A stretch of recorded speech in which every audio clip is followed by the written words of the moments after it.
미용 의료기기 업체 클래시스의 M&A 루머가 잇따르고 있습니다. 클래시스 주가는 삼성전자가 인수설이 사실 무근이라며 반박한 이후에도 또 다른 인수설을 기대한 투심으로 요동치고 있습니다. 산업부 이서우 기자와 상황 알아보겠습니다. 이 기자, 클래시스를 둘러싸고 갑자기 인수설이 연이어 불거지고 있는 배경이 뭘까요? 일단 클래시스에 대해서 잠깐 설명을 드리고 넘어가겠습니다. 요즘 피부과에서 가장 핫한 시술인데요. 이 슈링크라고 하는 리프팅, 이른바 리프팅 시술에 쓰이는 이 초음파 장비입니다. 피부과 전문의 출신 대표가 설립을 해서요. 현재 의료 미용기기 그리고 개인용 집에서 할 수 있는 뷰티 디바이스와 화장품 사업을 갖고 있습니다. 클래시스 창업자는 지난 2021년 미국 사모펀드 운용사 베인캐피탈의 지분 약 61%를 6,700억 원에 넘겼습니다. 그러면서 최대 주주가 베인캐피털이 됐고요. 다시 베인캐피털이 이 클래시스의 새 주인을 찾기 위해서 지난해 말부터 매각 작업을 벌이고 있는 상태입니다. 요 사모펀드가요, 보톡스에 주력하는 휴재, 국내 기업 휴재를 키워서 매각을 했던 이력이 있거든요. 그래서 최근에 이 삼성전자 인수설도 클래시스의 몸값을 올리려는 전략일 수 있다. 이게 이제 업계 관측입니다. 현재 클래시스 시가총액을 좀 살펴보면 인수 시점보다 2배 이상 증가한 3조 7천억 원대인데요. 이 베인캐피털 측의 단순 지분 가치만 2조 3천억 원이 넘었습니다. 시장에서는 이것 때문에 좀 몸값이 다소 과한 것으로 보고 있기 때문에 당초 후보로 거론됐었던 기업들도 고민하고 있는 모습입니다. 이번에 나온 실적을 보면 이렇게 몸값이 뛴 부분이 납득이 가는 부분도 있습니다. 앞으로 성장성에 대해서도 좀 긍정적으로 보는 시각들이 많이 있다고요? 맞습니다. 이런 인수설에도 불구하고 어쨌든 실적이 성장을 하고 있기 때문에 이 이슈는 중단기적인 주가 변동성 요인에 불과할 것이라고 지금 보고 있습니다. 우선 국내 초음파 시장 이제 점유율 55%로 굳건한 1위를 지키고 있고요. 또 외국에 살펴보시면 해외 수출 비중이 굉장히 큽니다. 지난해 매출이 2,429억 원으로 역대 최대 실적을 경신을 했습니다. 이 중에 수출 비중이 67.4%입니다. 그러니까 해외 매출 성장세가 굉장히 주요했는데요.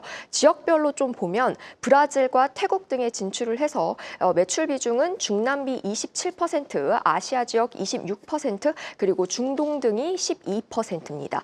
특히 이 남미랑 동남아의 경우에요. 인구수 대비해서 병원이나 의사, 이 환자 수가 훨씬 더 많거든요. 그 규모가 굉장히 크기 때문에 국내보다도 시장 잠재력이 크다는 평가고요. 그렇기 때문에 수요도 계속해서 증가할 거라는 분석입니다.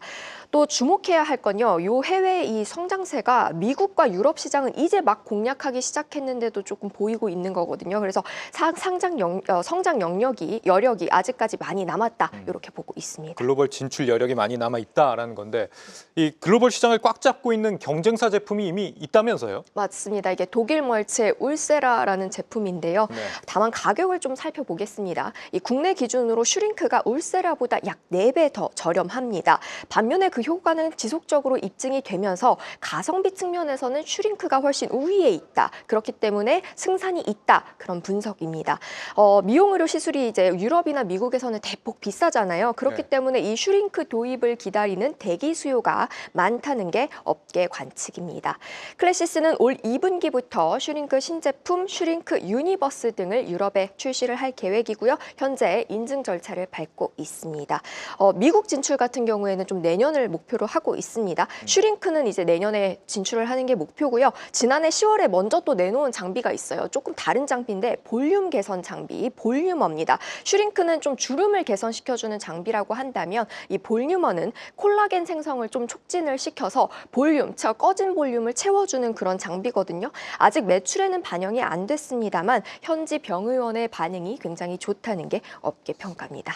올해 실적도 그러면 더 개선되는 쪽에 무게를 실어봐도 되겠습니다. 네, 올해 실적은 더 좋을 거란 전망이 나옵니다. 일단 앞서 말씀드렸었던 이 슈링크의 신제품이요. 글로벌 시장에서 계속 판매가 늘어나고 있고 또 말씀드린 볼유머의 경우에는 미국을 비롯해서 태국, 브라질, 대만, 호주에 출시가 됐는데 이게 올해부터 지난해 말에 출시가 됐으니까 올해부터 판매가 본격화될 거다. 이런 분석입니다. 또 특히 클래시스가 지난해 이 레이저와 미세니들에 주력하는 이루다라는 기업이랑 합병을 했거든요. 그러면서 사업 간 시너지가 클 것이란 평가가 나옵니다. 이 합병 효과가 실적에 이제 올해 반영이 되면 이루다의 이 매출 전망치만 올해 500억 원이 넘을 것으로 예상이 돼서 좀 기대가 되는 부분이고요.